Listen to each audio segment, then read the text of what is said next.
Hello everyone, and welcome back to NovaLogos Audio English. In our last 3 chapters, we focused on the joy of being found by God. We saw the shepherd, the woman, and the father reaching out in mercy. But today, the direction of the story changes. A scholar of the law asks Jesus a very specific question, "And who is my neighbor?" To answer this, Jesus tells the parable of the Good Samaritan. This is perhaps the most famous ethical story in human history. It is a story about a man beaten by robbers, 2 religious leaders who walk past him, and an enemy who stops to save him. It teaches us that mercy is not a mere feeling, but a practical action that crosses every boundary of race, religion, and status. Let's explore the language of active compassion, shared responsibility, and the command to do likewise.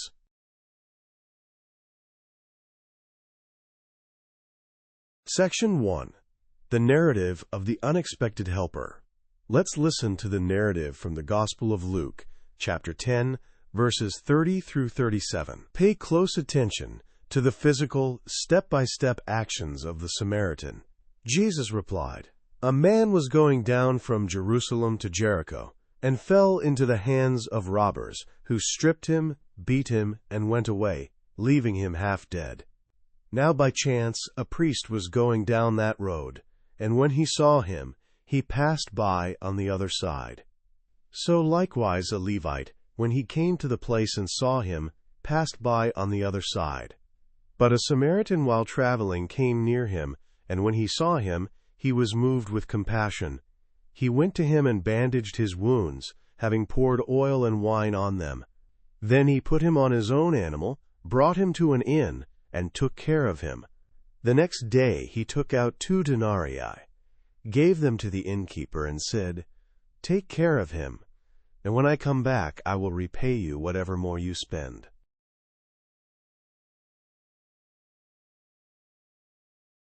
Section 2. Vocabulary Deep Dive. Action and Commitment. This story uses very descriptive verbs to show the difference between seeing and acting. First, the phrase, "passed by on the other side." This is a powerful image of avoidance. The priest and the Levite saw the man, but chose to keep their distance. In English, we use this to describe ignoring a problem or refusing to get involved. We cannot simply pass by on the other side when we see injustice. Second, look at the verb bandage. To bandage means to bind a wound with a strip of material to protect and heal it. It represents immediate, practical care. In a broader sense, you can bandage a situation, meaning you provide a necessary, temporary fix for a problem. Third, the phrase poured oil and wine. In ancient times, wine served as an antiseptic and oil as a soothing medicine. The Samaritan used the resources he had in his travel bag. It reminds us that mercy doesn't wait for perfect conditions. It uses whatever is available at the moment. Fourth, the word innkeeper. An innkeeper is a person who runs an inn, a small lodge. The Samaritan didn't just dump the man at the door. He entered into a partnership with the innkeeper. This shows that mercy often involves working together with others. Finally, the verb repay. The Samaritan promised to repay any extra costs. This shows total commitment. He didn't just give a little help. He took full responsibility for the man's entire recovery process.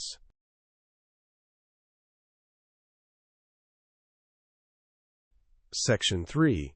Symbolic Wisdom. Who is my neighbor? This parable redefined the word neighbor for all of history. Breaking the boundary.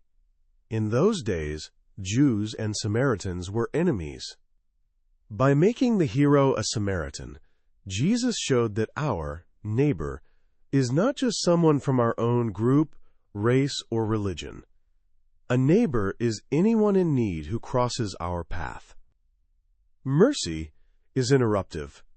Notice that the Samaritan was traveling. He had a destination and a schedule, but he allowed the needs of the wounded man to interrupt his plans. True mercy often requires us to sacrifice our time and convenience. The failure of ritual purity. Why did the priest and the Levite pass by? Many scholars suggest they feared becoming unclean by touching a dead body.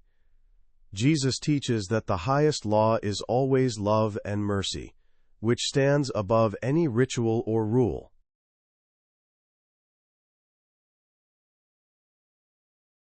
Section 4. Advanced language pattern. Go and do likewise.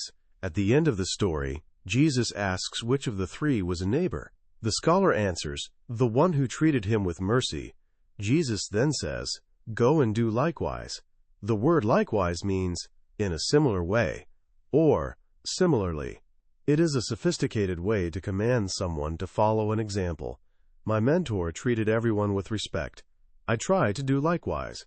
The first group finished their task early, and the second group did likewise.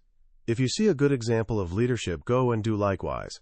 Using likewise adds a touch of dignity and authority to your English, especially when encouraging others to follow a positive standard.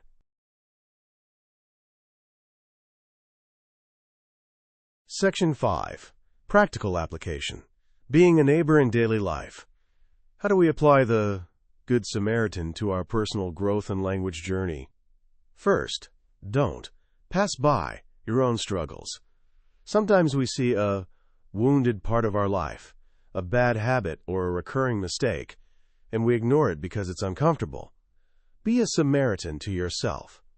Stop, acknowledge the pain, and you've his bandage yourself with patience and care. Second, use your chewer oil and wine. You don't need to be an expert to help someone. Even with limited English, you can offer a word of encouragement. Your oil and wine might be a simple, I understand, or how can I help? Use the resources you have right now. Third, rely on the innkeeper, the community. The Samaritan knew he couldn't stay forever, so he trusted the innkeeper to continue the care. In your life and studies, don't try to be a solo hero. Lean on your community, your teachers, and your friends. Sharing the responsibility of growth makes the journey sustainable.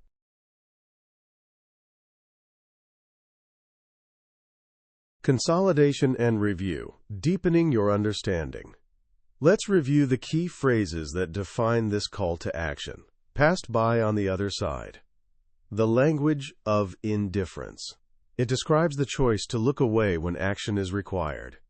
Moved with compassion. The internal engine of Part 2. It's the deep empathy that compels the Samaritan to stop his journey. Bandaged his wounds. Practical, immediate action. It reminds us that love is not an abstract concept. It is something we do with our hands. Brought him to an inn. The language of safety and restoration. Mercy seeks to move someone from a place of danger to a place of healing. Whatever more you spend, I will repay. A promise of total commitment. It shows that the Samaritan's heart was invested in the man's full recovery. Go and do likewise. The final instruction. It turns the listener from a passive audience member into an active participant in God's mercy. Who is my neighbor? The question of boundaries.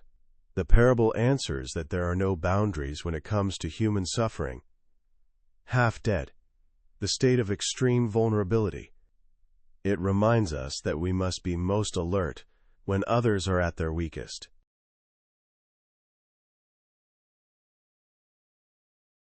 Thank you for joining us for Chapter 9. Today, we learned that the road from Jerusalem to Jericho is everywhere. Every day, we are given the chance to stop, to look, and to be the neighbor that someone is waiting for. If this lesson inspired you to reach across a boundary today, please like and subscribe. In Chapter 10, we will conclude Part 2 with the parable of the unforgiving servant exploring how the mercy we receive from God must be the standard for the forgiveness we give to others. Until then, go and do likewise. Goodbye.